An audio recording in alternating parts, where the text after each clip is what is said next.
everyone, this is Locke and welcome back to another video on the Great Builds YouTube channel, and today we're going to be talking about a couple of LEGO City updates, including roads, water, beach, and, of course, the temple that has been added back to the city. So let's get right into it, starting with the roads.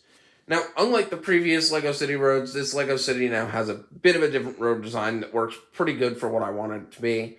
And starting off with the area of the main roads, we have two main roads, one that goes through the back end of the city, and one that goes along the front of the city, along the edge of the water here. Now, I also have three side roads, and those come across some railroad tracks, which I tried to get level with the roads this time, which was pretty fun to do.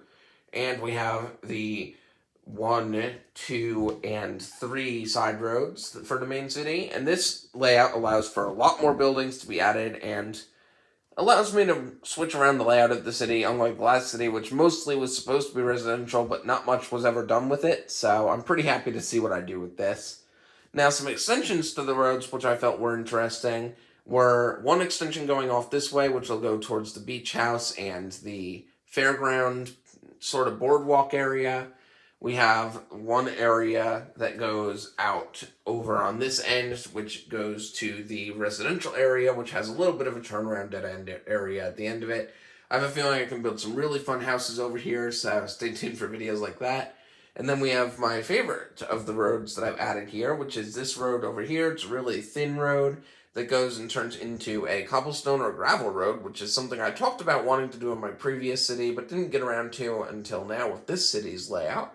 And of course, this goes down to where we will have the botanical gardens, a little train station, as well as this giant vibrant green area, which will all be dedicated to the farm, which is something I really wanted to do a lot with in the previous city, but didn't allocate near enough room to be able to do all the things I wanted to with it. So this is going to be a lot of fun to work with.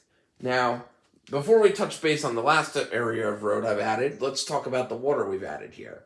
So, starting up with the mountain, we still have the hot springs and reservoirs up on the top of the mountain. That's all going to stay the same since this is on Squawk Island, which is something I talked about in my previous video. I did want to keep the reservoirs in the mountain instead of changing them into something, because having reservoirs of fresh water would be a good idea for the people living here. And, of course, we have the waterfall flowing into a winding stream, which is something that I didn't do with my previous stream. I just made it kind of like a canal, dividing the two spaces, but I did want to keep the stream here, and I made it wind a little bit. It goes underneath the bridges and the railroad track, going all the way down here to the ocean, which is at the end of the display here. Now, this is where I kind of just added a bit of water detailing on the edge of the base plates here to represent water and waves crashing up against the edge of the tables, and this takes us all the way down to the pier. Now, the pier I want to talk about all in one go instead of breaking it up into pieces, because I'm pretty happy with how this looks. We have this one section of road that comes over here with some speed bumps that gets raised up here, and this is so that trucks can deliver stuff to the pier. The train track gets embedded straight through to the end of the pier here as well.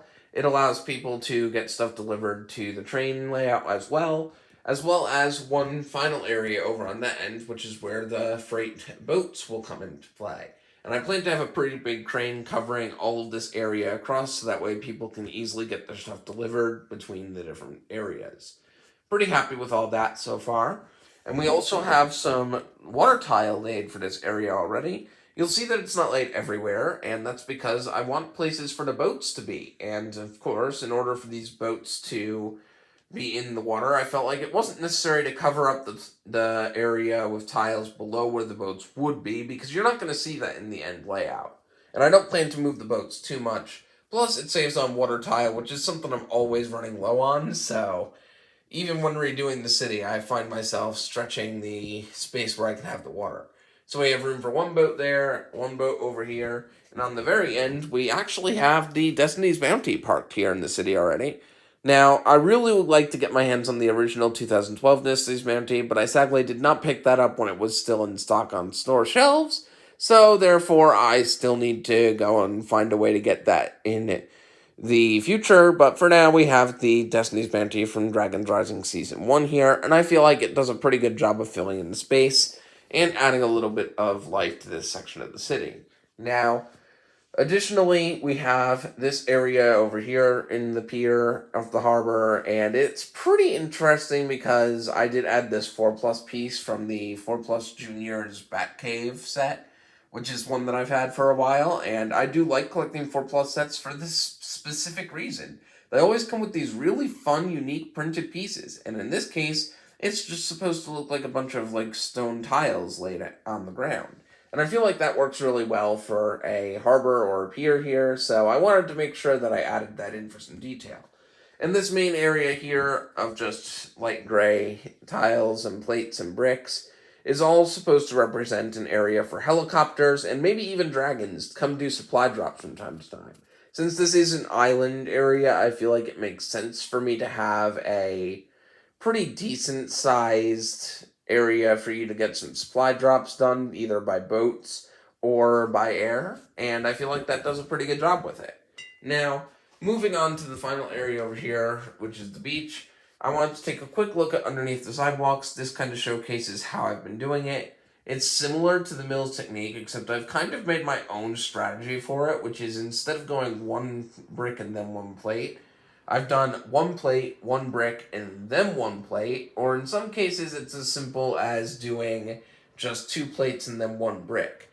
And that just makes it higher enough so that way when we have the train tracks going through the streets, they are on ground level with the rest of the city, which I think is important for my display, so I'm pretty happy with it. Now moving on to the beach. You can see that I kept a similar water design to the previous beach, where I have some little waves represented by 1x1 cheese slopes in transparent dark blue. And we also have some transparent light blue to represent the final wave caps before we get to transparent light blue plates and tiles, which represent the area of just shallow water. I think it looks better this time because I'm using tan-based plates instead of the previous blue. And of course, right when the water hits the sand, we have a line of dark tan representing some wet sand along the edge of this area as well. Now, I also added a little bit of shell detailing, but there will be way more detailing when this finishes. And of course, in the idea of learning from my previous experiences with this city, this beach, everything that is above 1 plate above the ground, is now focused on some yellow and black plates, which just allows me to save tan pieces for future projects. I also decided to lay out space for one building already before putting any of the other buildings in, and that is for the pizzeria that was previously in the previous city layout, just next to the beach area as well, and I felt like it would make sense to keep it there. I also left the entrance to the beach with this sort of angled wing plate of the sidewalk, and you can see the sidewalk comes down when the road goes down over here, and this main area over here that's soaked with sand right now will eventually be filled with the whole boardwalk amusement park setup. And in the water, I did add a couple of small details to represent where we'll have some supports coming out of the water, and I'm pretty happy with that. Now, just as we end this video, I wanted to talk about the fact that I did put back one of the buildings in this update already, and that is this beautiful temple. And this is supposed to be sort of like the government pet building or palace for this island, and I'm pretty happy with this project so far. I didn't want it to be completely centered, but it is still something you can look down the main road from, and I'm pretty happy with how it looks in this city. And that gets into our segue for the next couple of LEGO City updates, where it'll be mostly just adding buildings back to the city, because I've got a lot of buildings that currently are just sitting on a shelf waiting for me to put them back in the city, and I'm pretty happy with how this looks so far, and I can't wait to continue.